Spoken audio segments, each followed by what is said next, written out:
Thank you. Thank you, Alex. Can you guys see me, or do you want me to stand up? Okay, cool.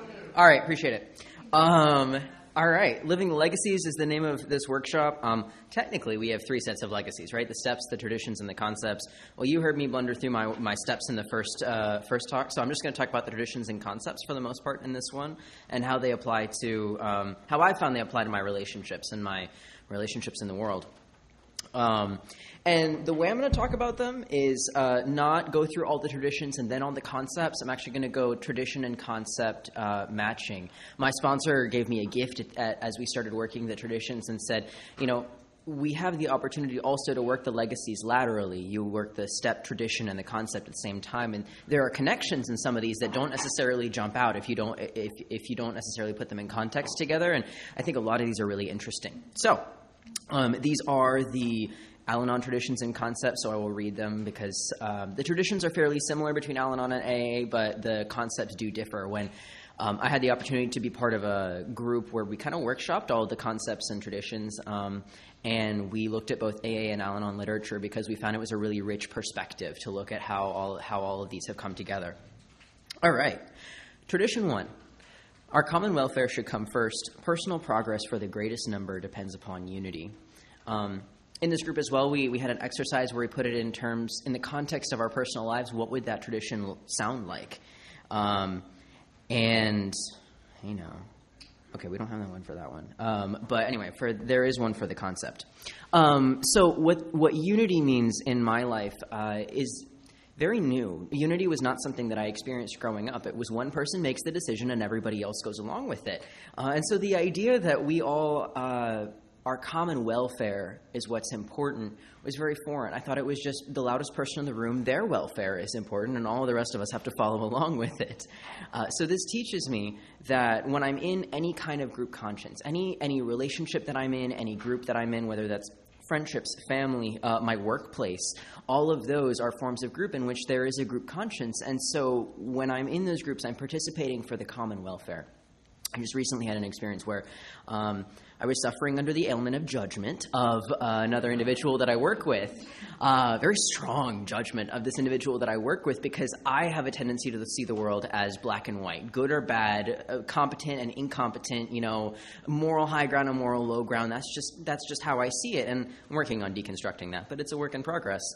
And when I was seeing my workplace as someone's doing better, someone's doing worse. This person deserves to be here and this person doesn't. It was not contributing to our unity. It was not part of the common welfare. It was not focusing on, personal progress for the greatest number. It was maybe personal progress for me and definitely no progress for that person. And I had to remember that there are moments when I'm allowed to make mistakes. I'm allowed to learn something new and not be good at it immediately, and I am allowed to experiment, try new things without knowing if I'm going to be immediately successful at them. And the environment that I'm in, that's accepted. There's space for that. And the only reason that there's space for that is because it's okay for all of us to make mistakes. So am I contributing to this environment where it's okay to make mistakes and grow, because growth doesn't happen without trying new things? Or am I cutting other people down and saying, no, you're not allowed to do that because you're not good at it yet? I mean, that's not a space that I want to be in. And so personal progress depends upon me having acceptance of another person so that when it comes my turn to not know what I'm doing, there's a general attitude of acceptance. To me, unity means that we are all in the same boat together. And personal progress for the greatest number means we are all going in the same direction. The only way that can happen is if it's a rowboat. I'm rowing my oar, somebody else is rowing their oar. My job is to row my oar to the best of my ability and let them do their job to the best of their ability. It's not to be calling orders at the front of the boat because then, it's lopsided. We'll go in circles. There's no reason that I need to be doing that. It's just what can I do to the best of my ability so that we all move in the same direction. Concept 1 is... Oh, Lord have mercy, where is it? Okay, concept 1, the ultimate responsibility and authority for Al-Anon world services belongs to the Al-Anon groups. The personalized version is very simple. It's I am responsible for myself. This teaches me I am responsible for myself. And when I first went through the concepts, these struck me as like things that were common sense that I should have known, and yet I didn't. Because in alcoholism, I didn't learn common sense like that. I learned different kinds of common sense, but those were not helpful to me in the world. So the idea that I am responsible for myself gives me a lot of freedom. It keeps me accountable for my actions. And it also tells me that I don't get to blame my actions on another individual, another group, or the world. And when I get to make decisions about my life, I have that authority. I have the authority to make those decisions. I don't have to go out and check with someone else, hey, is this a good idea for me to do? And then go, I don't care. That has nothing to do with me. I am responsible for myself. I am here where I'm at. I have to know where my feet are in order to be able to be responsible for myself. Tradition 2. For our group purpose, there is but one authority, a loving God as he may express himself in our group conscience. Our leaders are but trusted servants. They do not govern. A personalized version is, in my relationships, there is but one authority, a loving God as he may express himself in our group conscience. Our group conscience is our mutual decisions. Each of us is a trusted servant. No one governs. I grew up in a household where there was one ultimate authority, and that ultimate authority was my mother. And as time progressed, I had to realize that there is only one ultimate authority. Whether I'm in an environment where somebody assumes they are the authority, that doesn't make them that. There is always but one ultimate authority, and that's a loving God.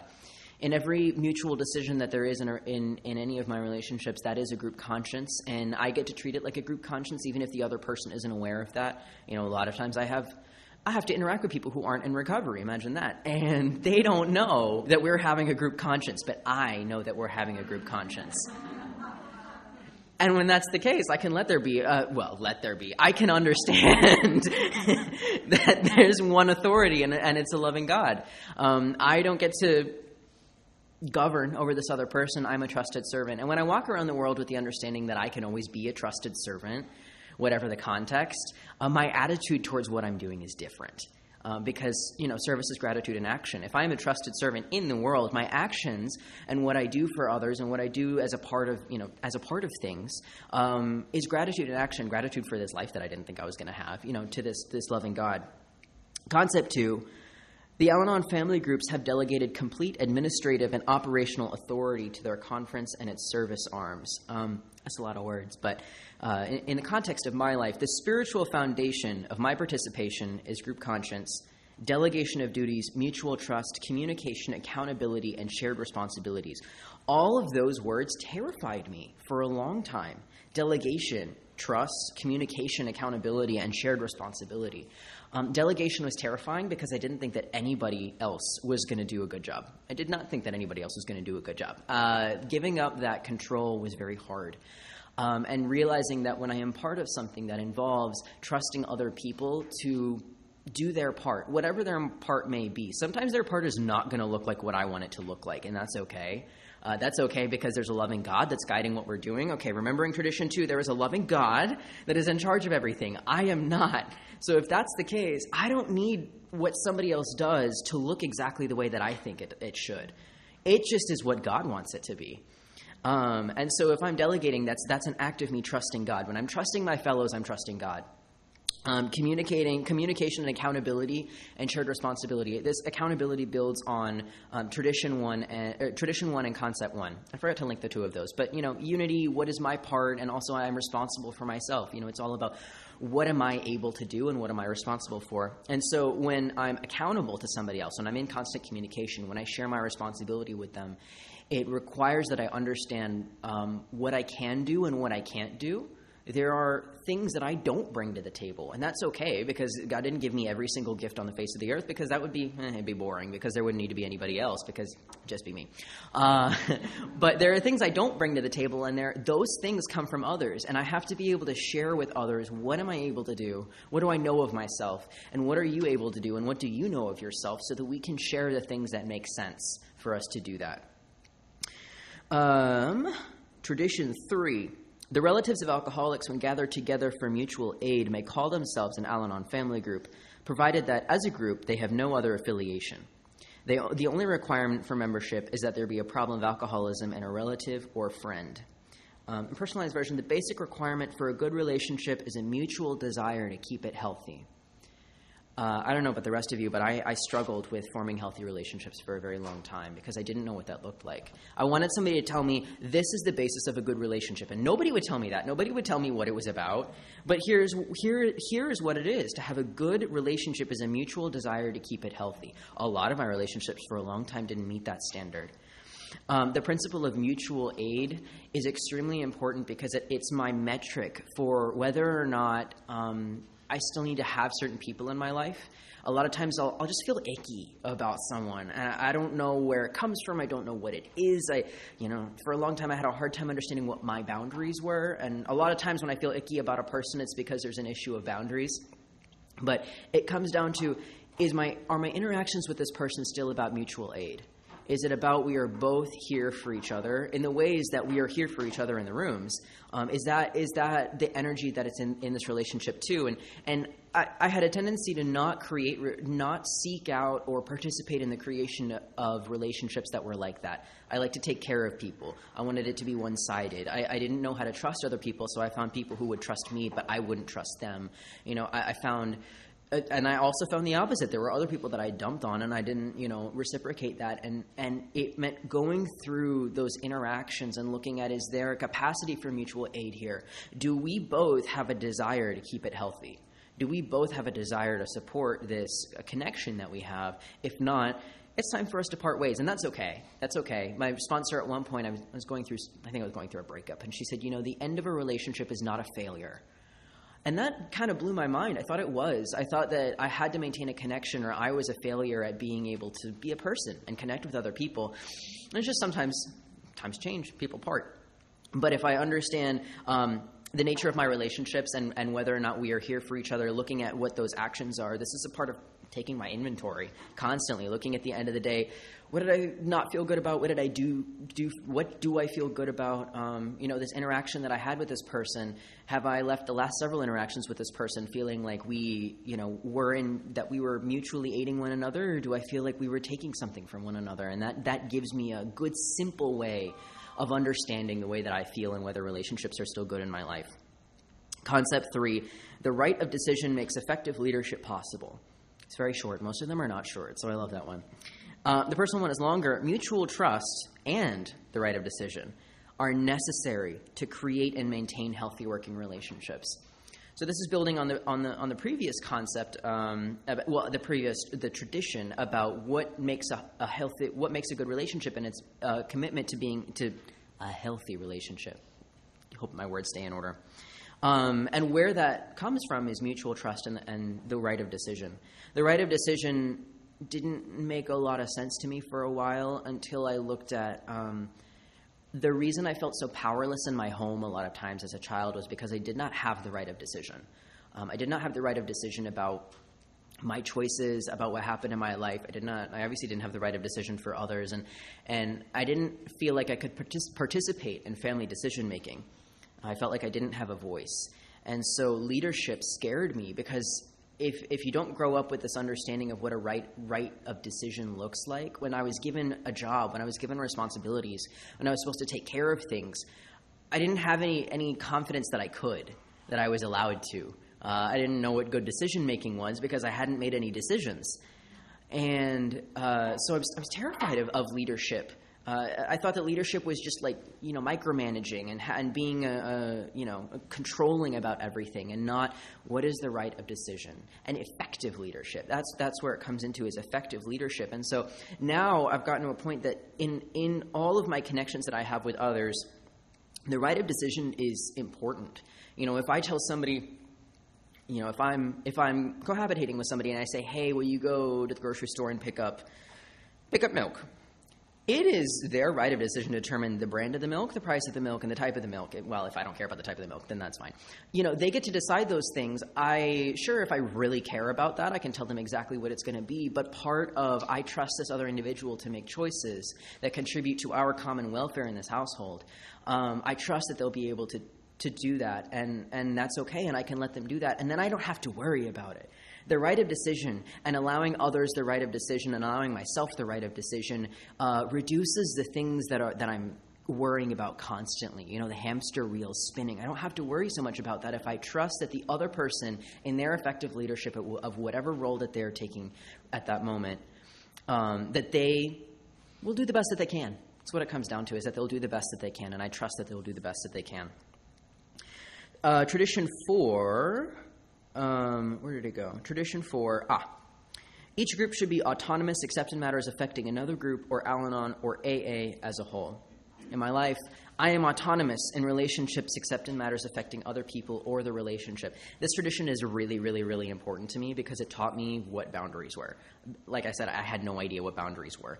But this taught me, where do I stop and another person starts? There's in Al-Anon, there's this book called Paths to Recovery. It covers our legacies, the steps, traditions, and concepts. And it's really wonderful. And in the passages about Tradition 4, there's a line where it says, the right of my fist stops at the tip of your nose. Or maybe it's the other way around, your fist, my nose, whatever it is. But I get to make decisions. I get to make decisions about my life. Here's where that right of decision comes in. Here's where that I am responsible for myself comes in. I get to make decisions about my life, as long as they don't affect somebody else. Once they affect somebody else, then we have a group conscience about it. Then we get to understand how it affects one another and what's okay and what's not okay. But I get to make decisions about myself.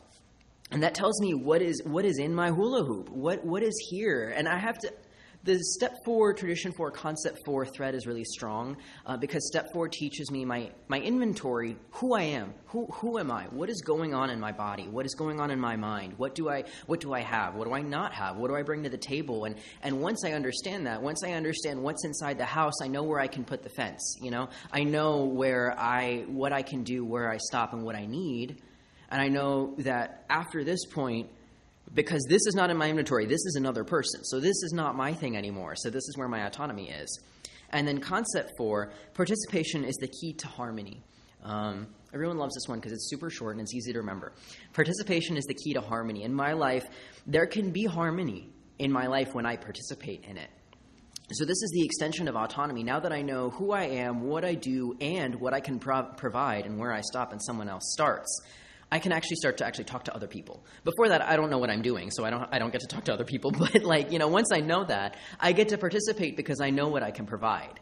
And when I do so, there can be harmony. I play an instrument. I don't know how many of you may play an instrument, but being part of, for example, a symphony teaches a lot about what participation means. And in a symphony, there's harmony, obviously, when things are going well. When every person is playing their part to the best of their ability. The violinist does not need to be playing the oboe part. That will not work very well.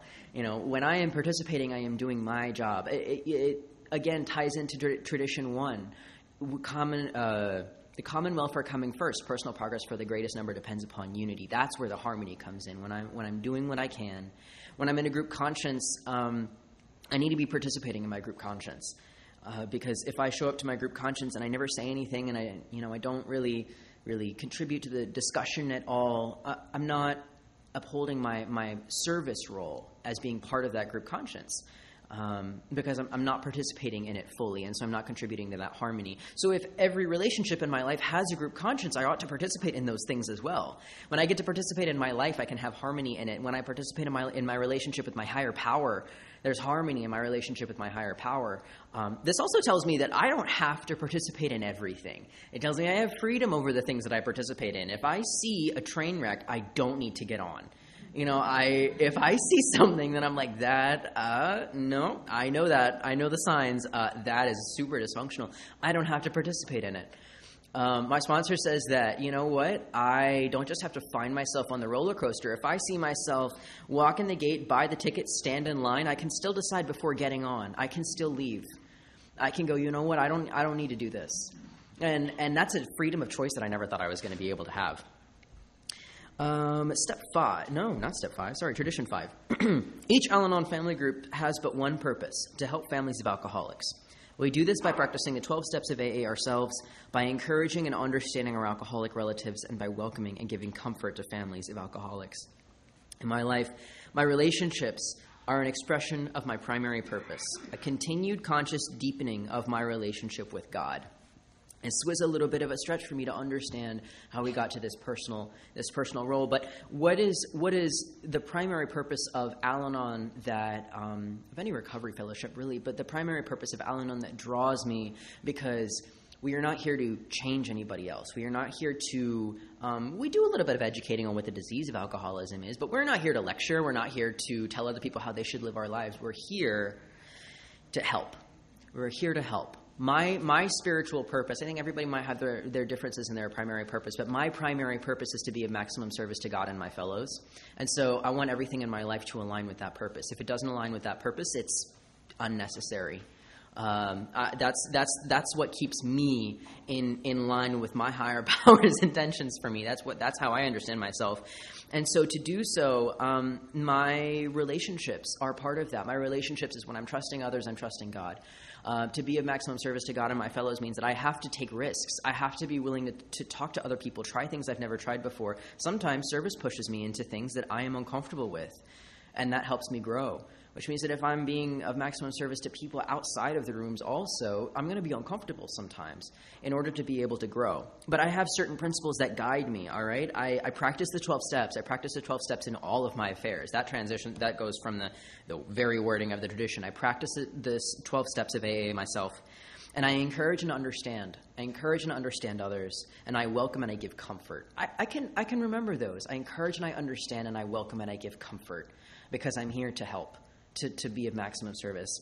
Concept 5, the rights of appeal and petition protect minorities and ensure that they be heard. Man, that didn't make a lot of sense to me when I first read it. I was like, okay, whatever, appeal, petition, why could this possibly relate to my life?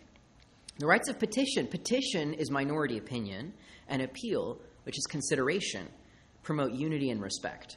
Unity and respect are priorities for me. I learned that in Tradition 1, and I've learned that in the other traditions and concepts. Unity and respect are priorities for me because they help me live my life and be in the sunlight of the Spirit, really, when I'm out in the world.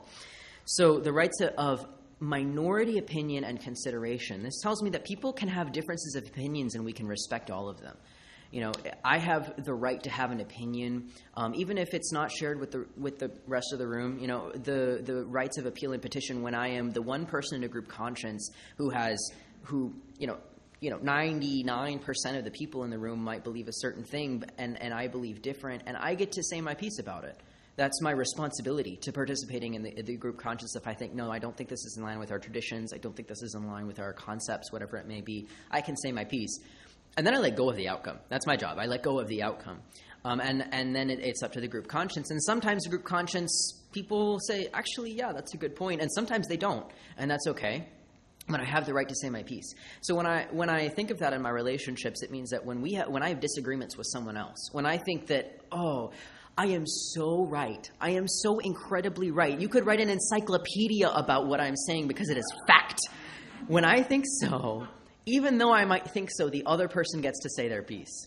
They get to, because I don't know what's going on in their head, and I don't need to know. I am not the ultimate authority. They get to say what they get to say because we are equals. Because I understand that that's what humility is, to understand I am part of this relationship. And so they get to say their opinion, and then I get to be considerate of that. I get to respect that they have said their piece, and I may not agree. That's okay. I don't have to agree with them about everything. We don't have to agree.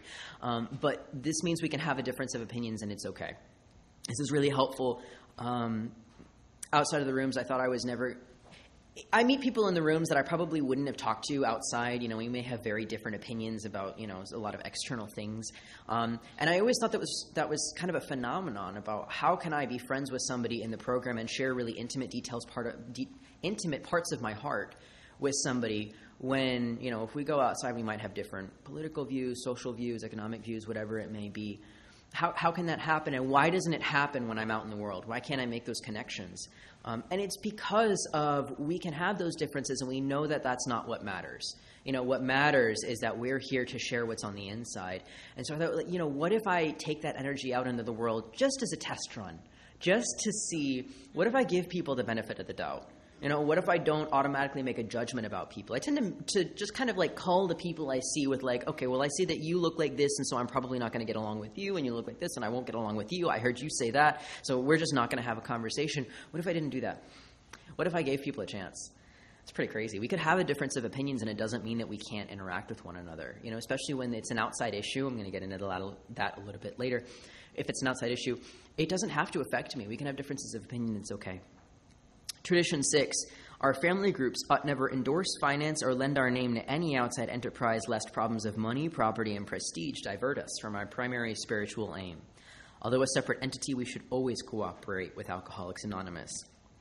In my life, I ought not overly invest myself in others' spiritual, emotional, or physical growth, lest problems of ego gratification divert me from my primary spiritual aim. I don't like that one, because it's true.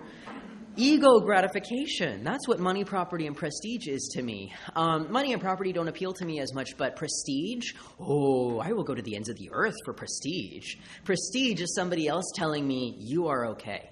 Prestige is somebody else telling me you are good enough. I think that you are good to be here. You are better than somebody else. You are important. All those things. I crave that from somebody else, But that diverts me from my primary spiritual aim because I've turned another person into my higher power at that point. At that point, I am no longer, seeking to increase my relationship with the higher power of my understanding. I'm just wanting somebody else to validate who I am. I've lost touch with the idea at that point that I am important just because I am here. If I'm craving that ego gratification from someone else, and this tradition gives me a very clear-cut directions. It gives me a very concrete if-then statement. All right, if I have been diverted from my primary spiritual aim by a problem of money, property, and prestige, it is due to endorsing, financing, or lending my name to an outside enterprise. I can work backwards. Usually I don't pick up on, this is my behavior and this is what landed me in the... No, usually I'm just like, I feel bad and I don't know why. And so I can track backwards. When have I endorsed, financed, or lend my name to an outside enterprise? I didn't think that I did for a long time, and then I looked at my actions and I was like, no, I love to endorse, finance, and lend my name. When other people are acting crazy, I can endorse that. I can go, yeah, I'll go along with you on that. And that is me endorsing their actions even if I don't believe in them. Sometimes I will do that because, what if this person doesn't like me if I don't do that? What if they don't want to be around me if I don't say that they're good for doing that? Or they tell a lie and I know that they tell a lie and I go, as if I believe them. What if I don't do that? And it's like, well, if I don't do that and the relationship falls apart, is that really a relationship based on mutual aid that I want to have in my life? Crazy. It's an uncomfortable thought to sit with.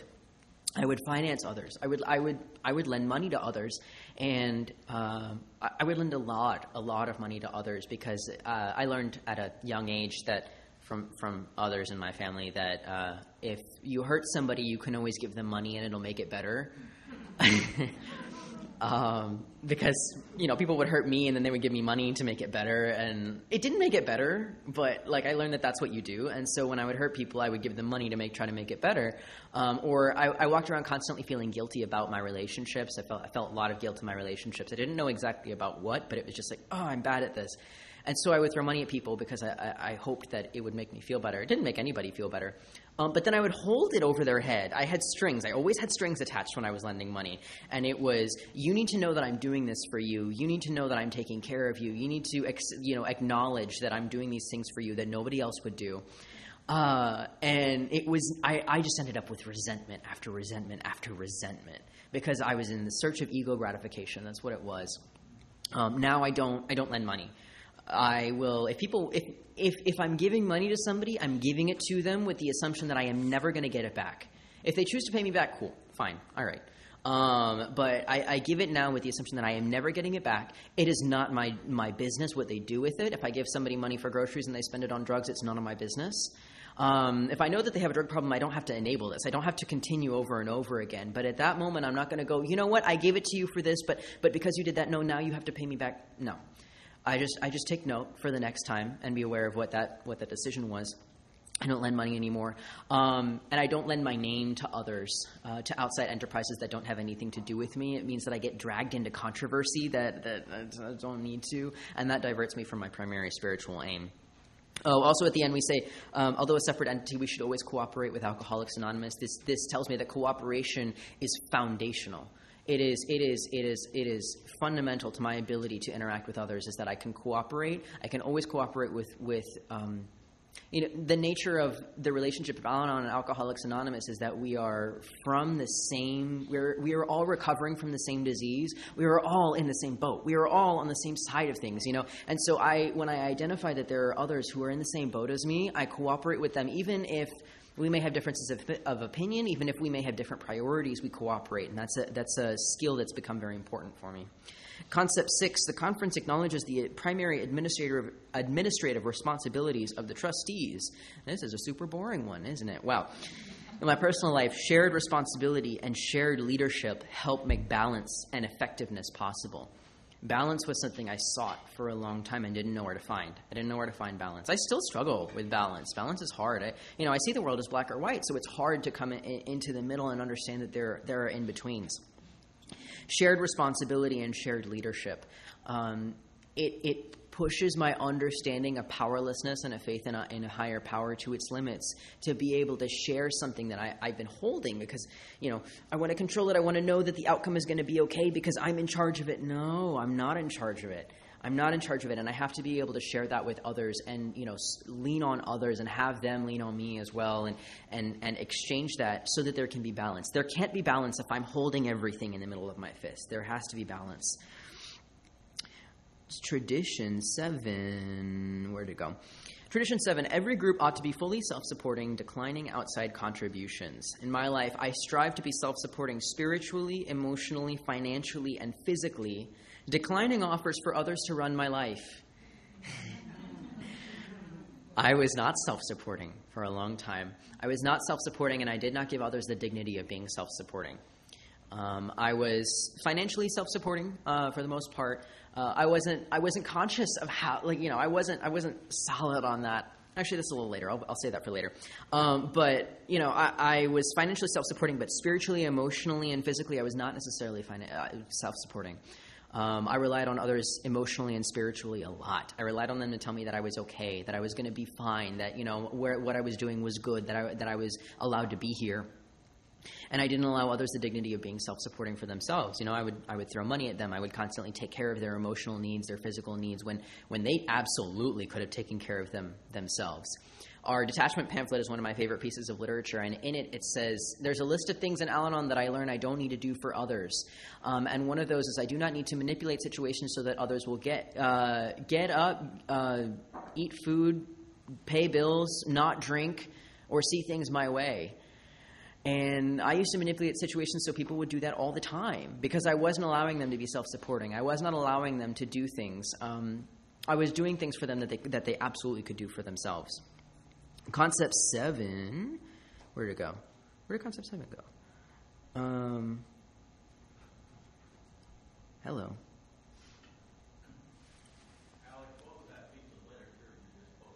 The detachment pamphlet. It's a piece of Al-Anon literature. Oh, there it is. It's a piece of Al-Anon literature. It's a little like one sheet pamphlet. It's dark blue. It has like a dark blue border around it. I highly recommend anybody who's willing to go check out the detachment pamphlet. It's a short read, but it's really, really powerful. It talks about detachment is not. It's available for free download. Yeah, free download. It's on the World Wide Web, and it's also probably at our Al-Anon literature table as well. So go give it a check out. I used to keep a copy of it in my wallet until it completely fell apart. But it's a short read, but it's really great. All right, concept 7. The trustees have legal rights while the rights of the conference are traditional. This one teaches me a lot about what happens in my family, what it is to have legal and traditional rights. It teaches me what is happening in my workplace, what it is to have legal and traditional rights. So legal rights are things that, I'll take my workplace as an example. If I am a supervisor, I have certain legal rights in order for me to be a team leader for these people that I'm in charge of. And what does it mean to be participating in our certain rules that we have for this workplace? What is it to be contributing to this business? But I have traditional rights in that my team trusts me. It's important for them to be able to trust me, and it's important for me to hear them. It's important for me to hear how they're feeling, how they feel that they are a part of this group, if they feel valued, if they have problems that they're able to come to me with those without it just being, somebody broke a rule and you need to enforce a consequence. It's like, hey, I'm facing this problem. What do I do about it? it's important for me to be able to take off the hat of, these are the legal responsibilities and just be able to interact as another member of this group conscience. In my workplace, there's a group conscience. Nobody else knows there's a group conscience, but I do. And I'm part of it. And that requires humility, that I'm not above these people at all. I'm a trusted servant. In my relationships, it also means that in my family, I'm living with my parents currently. I'm about to move away, but we have had to learn where our responsibilities are now, because last time I lived with my parents, I was a minor. And so they had certain legal responsibilities over me. Well, now I'm an adult. And so the legal responsibilities are far reduced. And now we have basically an entirely traditional-based family dynamic, where we have to understand that we're just people, we're equals, and so we get to contribute equally, and that's very difficult, but it keeps us on equal ground.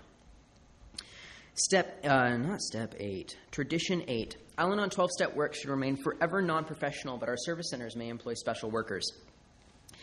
In my life, healthy relationships are unprofessional, free, and giving, each to the other, but may sometimes require special workers. My relationships were not always unprofessional, free, and giving. A lot of times they were professional, costly, and taking. They were not for free and for fun. My relationships were for a purpose.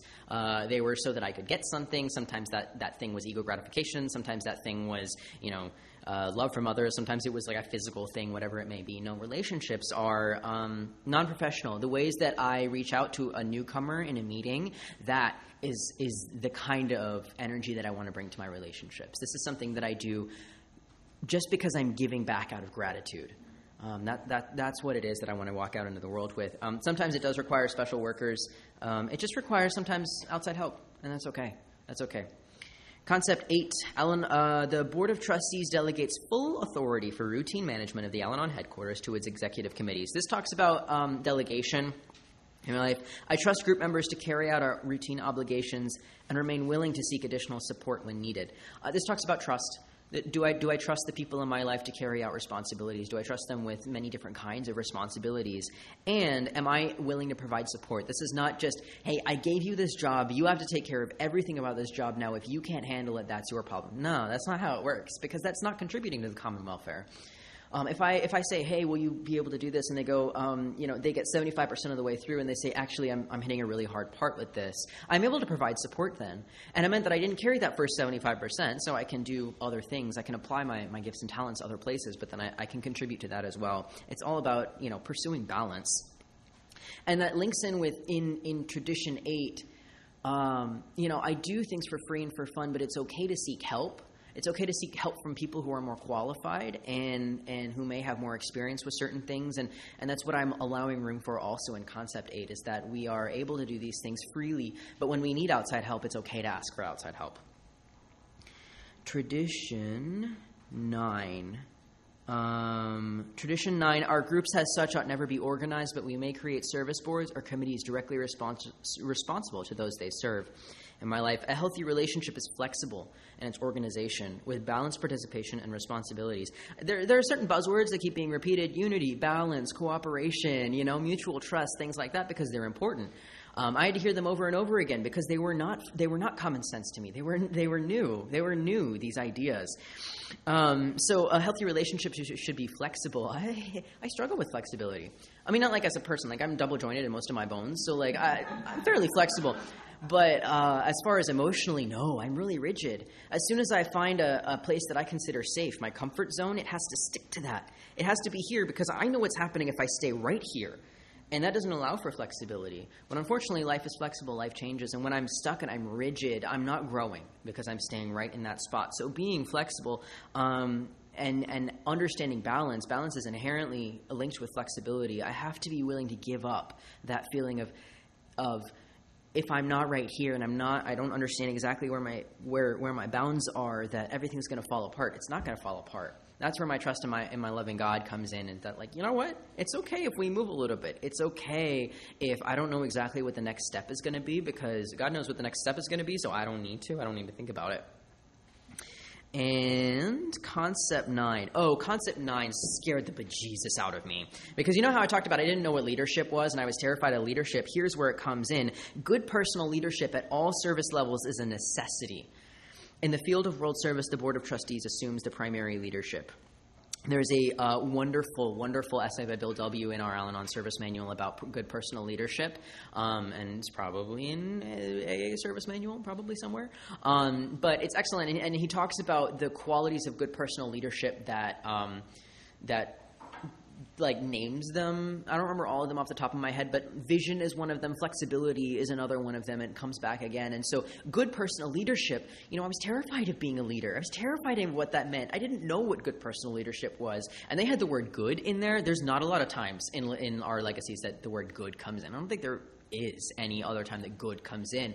The idea of good and bad, I was like, oh my God, I'm not going to be a good leader. I'm not going to be able to exercise good personal leadership. But what does personal leadership mean to me? Every time that I do something, I'm exercising personal leadership. I'm responsible for myself. When I'm a trusted servant, I have a form of personal leadership, and I just do the best that I can. None of us has claimed perfect adherence to these principles, just like this. I practice good personal leadership to the best of my ability, and it just means leading by example. Am I walking out these principles to the best of my ability in my life? If I'm doing that, then I am leading by example, and I am exercising good personal leadership. Tradition 10.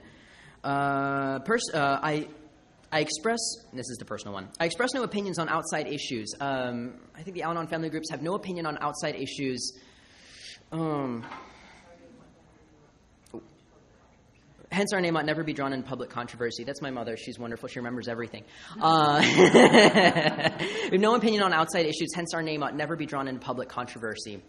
I had lots of opinions on outside issues. All my opinions were on outside issues. I had very few opinions about myself. I had most of my opinions about everybody else. So I express no opinions on outside issues, especially about other people. Hence, my name ought never be drawn in public controversy. I mind my business. When I mind my business, I don't get drawn into controversy. It's fairly simple, and it keeps me in my hula hoop. Concept 10. This doesn't have the original wording on there. The personal one is a working balance is maintained with careful definitions of responsibility and authority and honored boundaries. Al-Anon service work, service authority is balanced with responsibility is balanced with carefully defined service authority, and double-headed management is avoided. This one is really made a big impact in my family. Service responsibility and service authority is part of effective decision, the right of decision. I would sometimes get responsibility for things, but I wouldn't have the authority to make decisions about that. It was a very helpless feeling to think, I'm supposed to be in charge of this, but I don't get to make any decisions about it. So that doesn't make any sense. So they're balanced together, authority and responsibility. And what that means for double-headed management is that if I tell somebody, hey, will you go through and make the beds, and they don't make the beds in the way that I think that they should, I can't go behind them and make them again.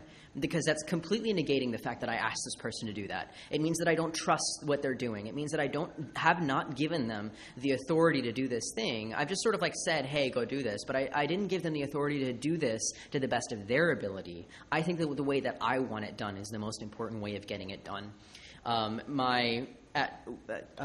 Just super quickly, I moved back in with my parents at the beginning of the pandemic to take care of my grandmother. She had terminal cancer, and my mother and I were her primary caregivers, and we found that we were stepping on each other's toes after about a month. We found that we were stepping on each other's toes really badly. So we sat down and we looked at Concept 10 and 11 and what that meant, and we organized the things that we were doing. What is our family's primary purpose?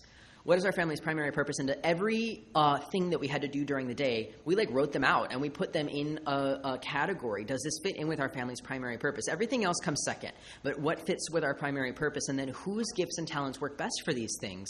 We split up laundry. We thought that laundry was one big activity. No, there's multiple parts of laundry. There's gathering the laundry. There's putting the laundry in the washing machine. There's transferring the laundry from the washing machine to the dryer. And then there's taking it out and folding it. Well, I'm okay with the first 4 of those. I hate folding. My mom is fine with folding. So we split it up. I do the first part of the laundry, and then she folds. And all the problems about laundry got solved, right? Because, it was I don't want to do the laundry because I don't want to do, we balanced these out. And that way we didn't have double-headed management because we had our individual responsibilities. Tradition 11. Tradition 11, our public relations policy is based on attraction rather than promotion. We need to always maintain personal anonymity at the level of press, radio, films, and TV. We need to guard with special care the anonymity of all AA members.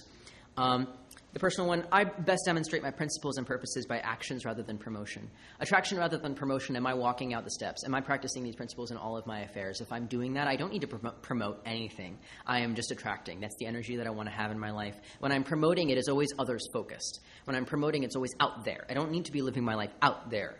I am living my life exactly where my feet are. And if I'm doing that, I'm practicing attraction.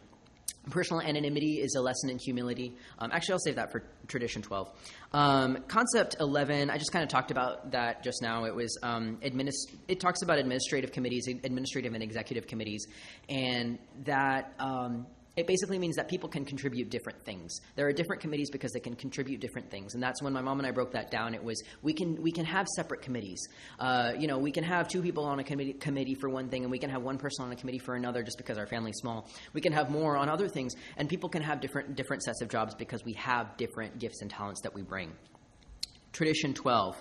Anonymity is the spiritual foundation of all our traditions, ever reminding us to place principles above personalities. Anonymity means humility to me. Anonymity is not about, I don't share my last name. It's part of it is, respecting the anonymity of all the other people in the program. But anonymity at a deep spiritual level is that the things don't separate me from you all. There is no last name, prestige, job description, car I drive, where I go home to. Those are not important in here. What's important here is that I'm Alex, and I know you all in that way. I tell you what's in my heart. Anonymity is understanding that I'm one of many, that I belong to something. And it's the spiritual foundation of all of these traditions, all of them. I need anonymity and this level of humility in order to do any of the rest of this. Principles above personalities means that I'm focusing on, who is that other person without all of those things? Who is that person without their last name and their job and the car that they drive? What is that person without the judgments I've made about them in the first 30 seconds of knowing them? Do I value that over the perceptions that I want to cling to?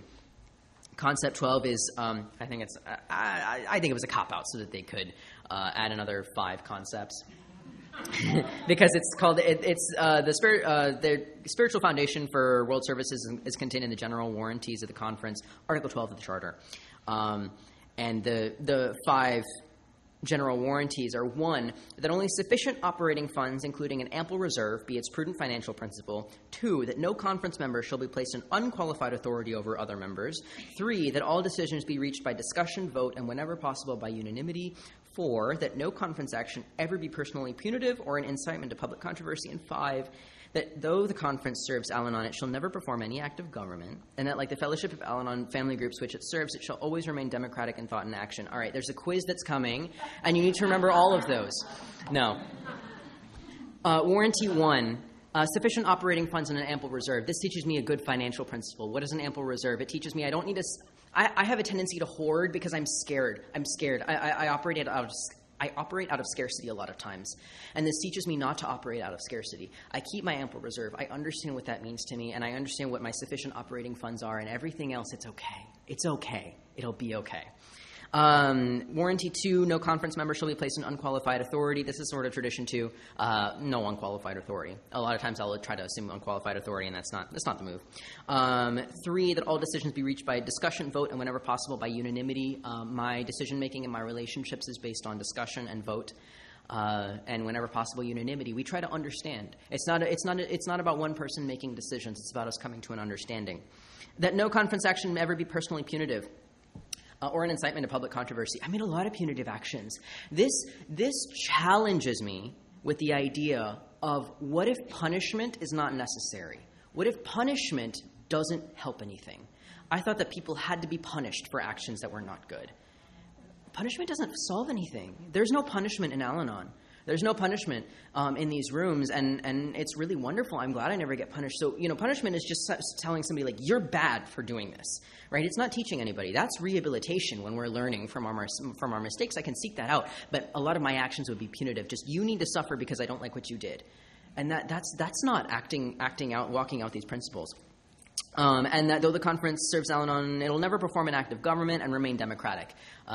This also harkens back to tradition too. There's no authority. I'm not the authority. That I should remain democratic in thought and action. It's about participation. It's about participating with other people, not about one person making a decision for the rest of us, or for me making a decision about the rest of you. That's not how it works. We're participating in this. Anyway, the personalized version we have at the end I really love because it says, presuming goodwill and trusting in my higher power's guidance, I practice prudence and balance in all my affairs. That's what I move towards. That's what I'm searching for, is presuming goodwill, just generally presuming goodwill for others, and practicing prudence and balance in all my affairs. That's the goal. If I can do that, we're set. If I can do that, I'll be okay. I definitely intended to end 7 minutes ago, so we would have an opportunity for people to share. We have 3 minutes. If anybody wants to share about their experience with any of these, if it opened any eyes, or if you have experience with the Legacies, I would love to hear about that. Anyway, thank you.